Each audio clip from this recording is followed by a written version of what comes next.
Hello, આજે આપણે બનાવીશું કાચી કેરીમાંથી અથાણું. ઘરે થોડા દિવસ માટે સ્ટોર કરીને ખાઈ શકાય એવું. સૌપ્રથમ કેરીના નાના નાના ટુકડા કરી લઈશું. તેલ ગરમ કરી લઈશું અને એના માટે લાવી છું રઈના કુરિયા અને બીજો મસાલો મેં ઘરે જાતે કર્યો છે તૈયાર. આ છે રઈ, દાણા, આખા દાણા છે, મેથી છે અને જીરું છે. અને થોડું થોડું શેકી લીધું છે અને પછી એનો પાવડર કરી લીધો છે.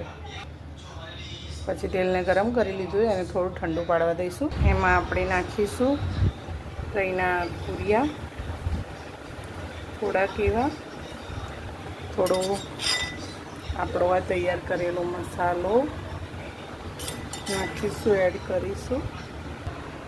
મરચું, રઈના કુરિયાને બધું અંદર નાખી દેવાનું ને પછી એમાં એડ કરી દેવાનું.